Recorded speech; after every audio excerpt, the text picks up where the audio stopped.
Good afternoon, and welcome to Morning Meets the Eye. I'm your host, Blind Prime, and for today, I have for you Transformers Haslab Victory Leo. Here he is in all of his glory. Let's make sure my elbows aren't going to knock anything over.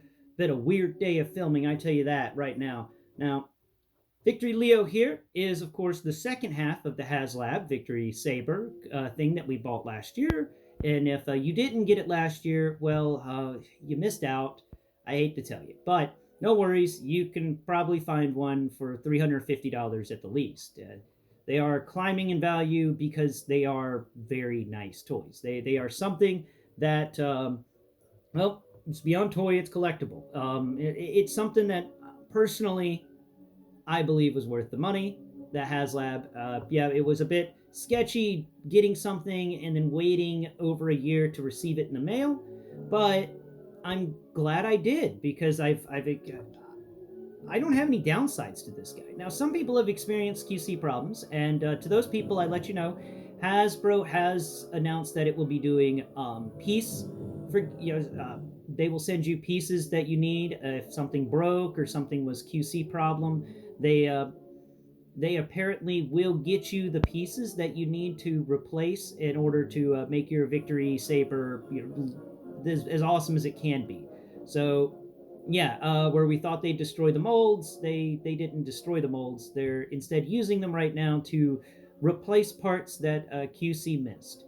And well, to all of you out there who have QC problems with your Victory Saber, it is my hope that you can contact Hasbro and get those pieces replaced or repaired. That I just wanted to make sure that y'all understood that there was such a thing out there to do. Now, a little backstory on Victory Saber before we really get it. Not Victory Saber, Victory Leo before we really get into this. Now, many of you American audience may remember Power Master Optimus Prime. He came back out in Transformers Prime. He was a really big he was a really big convoy. He was a really big Optimus Prime. He had a couple of trailers. Anyway, that's actually called God Genrai in Japan, and I don't know what events took place, but apparently this guy named Genrai has he got this transforming convoy that looked very similar to Optimus Prime, and that was his vehicle of choice. Later on, apparently, it became sentient or something like that. Anyway, it becomes Victory Leo. So Victory Leo, at least for the American audiences, is Optimus Prime. It's just Optimus Prime reformatted for the fourth time. If you consider the fact that Orion Pax becomes Optimus Prime, first reformatting, then Optimus Prime dies and he's resurrected by the Quintesson, second reformatting, then Optimus Prime dies again and resurrected a third time, actually fifth reformatting, because he was resurrected that third time, and then he dies and resurrects as he gets repaired as Power Master Optimus Prime, and then apparently he gets really injured again and gets repaired as the Triple Changer Victory Leo. Personally, I think Optimus Prime got tired of millennia upon millennia of hanging out with all these Triple Changers and not being a Triple Changer himself, so he made sure he put that little earmark on the next time you reformat me, I want a Triple Changer. I think that was a to-do list for him or something. So that's a little backstory. I don't know much about it, but I do know that this is Optimus Prime. So yay, another Optimus Prime mold. A very unique Optimus Prime, but still an Optimus Prime, who's called Victory Leo, or God Genrai, if you will. Now, we'll talk about this guy. He's pretty cool.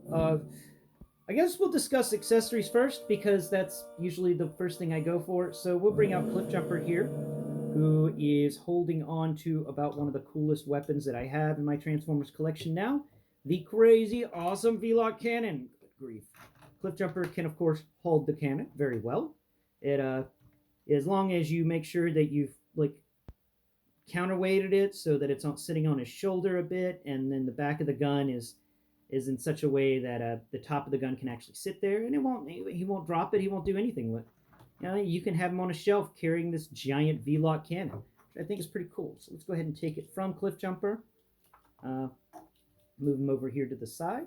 We got the V-Lock cannon. Of course, the V-Lock cannon we've talked about this in the Victory Saber little video, but the V-Lock cannon is pretty tall. So if you were to put the V-Lock cannon on its butt, come come up here just beyond where the handle is for hold, so the Transformers can hold it.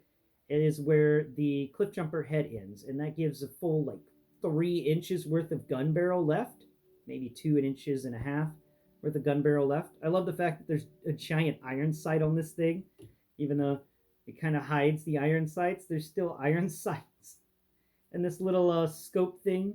I guess that scope right there is what they'll see through, and then it's going to hit the iron sight, make sure everything is straightened out. That's a pretty neat cannon. I do like it.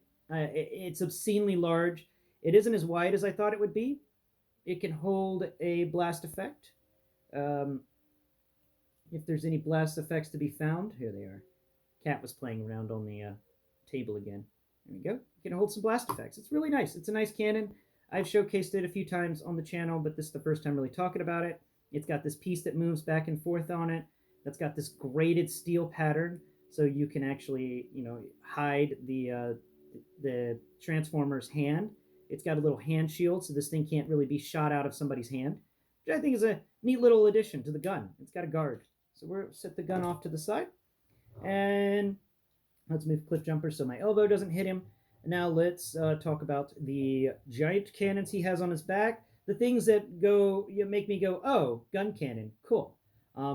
They are on these 2 little joints that lock into place back here. These little siege ports that fold over the shoulders of Victory Saber.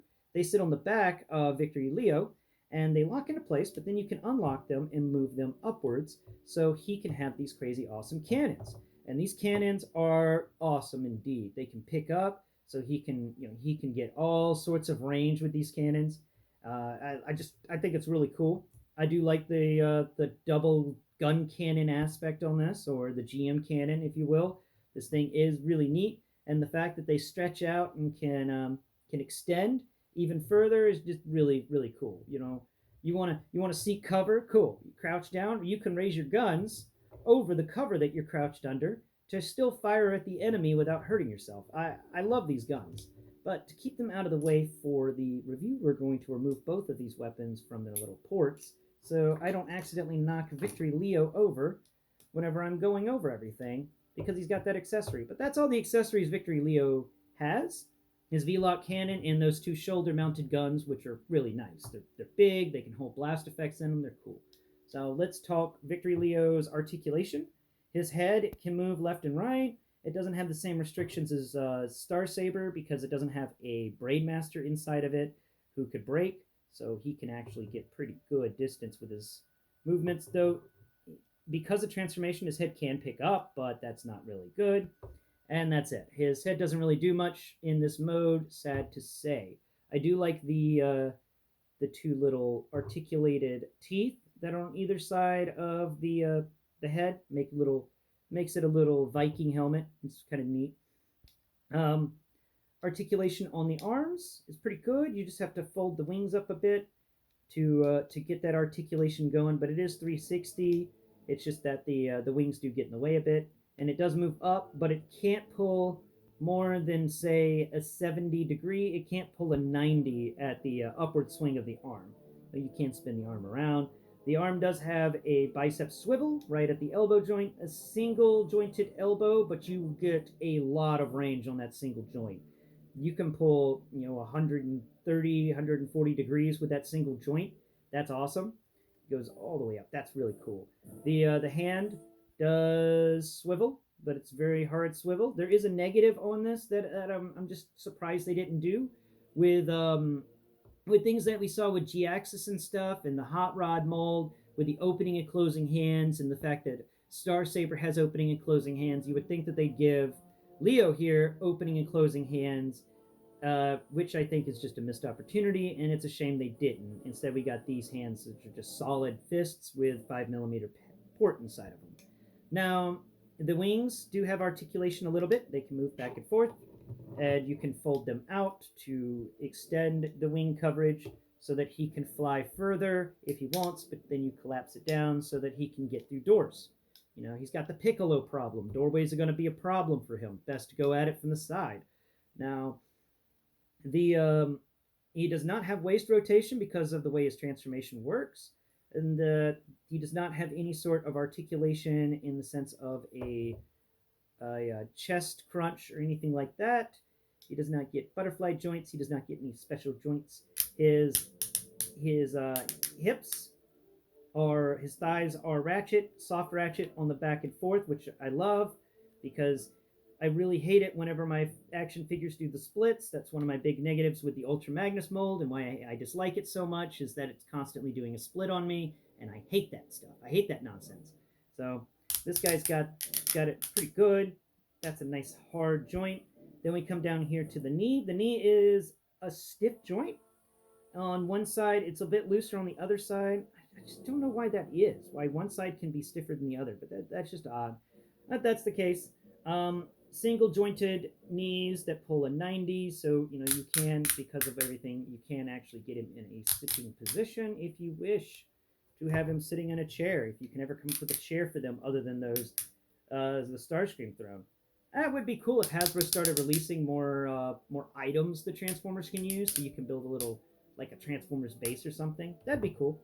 Uh, here we go. Yes, Screw accessory packs. Give us some, like a base or something like that. Even walls. We'll buy walls one at a time.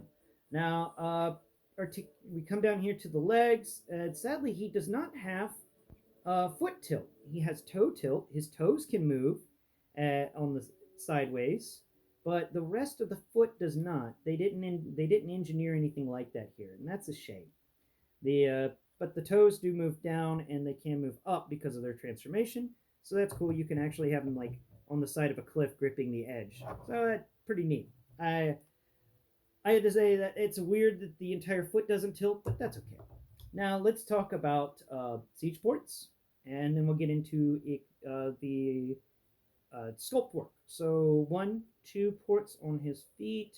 He's got another port on each of his legs on the sides, right above the foot area. So that's 4 ports. Nothing on his waist area. Nothing up here. We do have 2 ports in the back and a male peg. So that's 6 ports so far.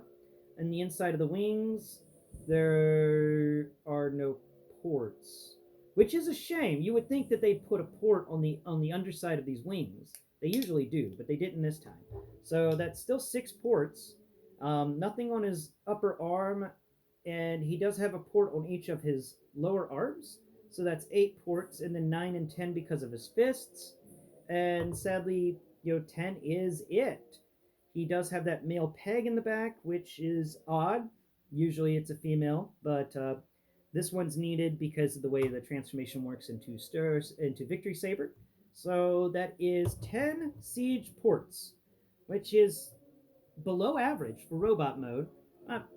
Above average for everything since War for Cybertron ended. So pretty decent, pretty decent. Now let's talk sculpt work. And this guy's sculpt work is really fun. It's simplistic, but it's nice. You've got this really cool feeling thing here on the front that's extra smooth. I think that's some of that metal that they put here, because they apparently pressed metal gold foil into areas, and I think that may be the gold foil in the very front of his chest area. There is an annoyance with how this puts together. I wish they had given these leg chunks that click together some more connection points when they're in leg mode, because you get this seam that runs down the middle of them, and it's hard to line them up. Mine isn't completely lined up properly. I tried, but that was the best I could do. Sometimes it works out very well, and sometimes you just constantly get slightly misaligned. Now, let's so that's the front of the chest. It's very smooth, it's very sleek. You got this cool V symbol on it for Victory Leo.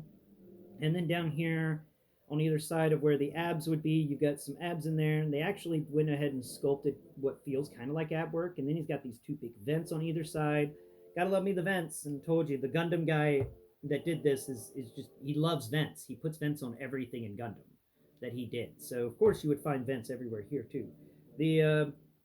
The arm sculpt is decent. You got a nice little hand, fisty. The forearm here feels a little crazy because it feels kind of robotic, but also it's got that half of a chunk of lion arm in it, the end of the lion foot, and it makes it feel more transformery. Like there's kibble for another mode in the forearm, and it blends it together pretty well. For Transformers, I always love finding little bits of kibble in there to break up the robot mode. That is something I enjoy. Now up here at the shoulders, we don't get much articulation going on for the upper arm. We just get this bulbous out bit on it, but that's about it. And then the shoulders themselves have a few more vents in them, a few little sculpt work things. This thing is just highly sculpted. The top of it, not so much as sculpt on the top of the shoulders as I thought there would be, but it's decent. The feet are sculpted to be like nice little toes going down there with the feet, and on the underside of the leg, we've got some decent sculpt work going on. It's just mostly flat, but there are some divots and little textures in there dispersed, which is always fun. On the side of the leg, we've got where the lion leg is folded up very nicely. There's sadly that little horizontal peg sticking out that's meant for another mode, but what are you going to do? At least it doesn't sit out blatantly obvious. It's actually kind of mixed in there with all the textures, just decent. It's nice. The feet are very well sculpted. I do think, wow, it's so much fun to just feel around on this guy and find all these little bits and pieces that they included, little Easter eggs. Watching a movie over and over again to find all the Easter eggs, kind of thing. Um, then we have the thighs area, which he's got these two bulbous hinge things on either side, which would kind of take away from it if they didn't give it some sort of texture to be like some crazy guns that just hang out on either side of his waist. Like he's got mini guns that just chill on that's awesome. I do like those little things that feel like guns. I don't know what they are actually, other than big old hinges, but I'm gonna think that they're a couple of miniguns that he's just got chilling on either side of his hip, like a boss. Uh, Now the crotch area's got that split going down the middle of it. I mean, funny thing, you turn him around and he's actually got a back with a crack going on there. Haha! He's the first transformer to show you his ass. All right, so the little feature that I think is fun about this is that these seige pegs on the back can actually unclip from the back of the robot to go straight up. And then you can have guns sitting on his shoulders, but then you can fold them back down like you would a gun cannon. And I think that's fun. The head sculpt is very nice. You got a face shield in there. It feels like a face shield. I hope that's a face shield. But I don't know. It may be just lips. But there's a nose, very prominent nose.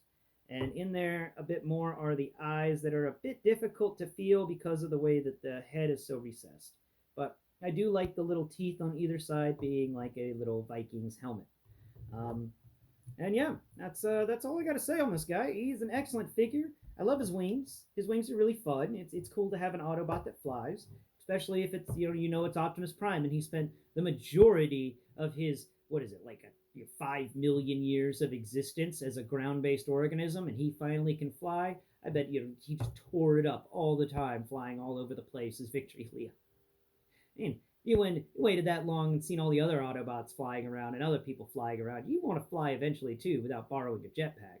And Victory Leo accomplishes that. But I think I've taken up enough of your time. Please tune in tomorrow where I'll be teaching you how to transform this guy into his freighter mode. His freighter spaceship, because at the end of the day he still is a freight transport, and then his lion mode. So please tune into that tomorrow for the episode of Blindformers, and thank you so much for watching today, and Merry Christmas to all of you, and I hope that your holiday season works very well, and you can have a lot of fun with your families. Be sure to give them a hug and tell them how much you feel about them in positive feelings now.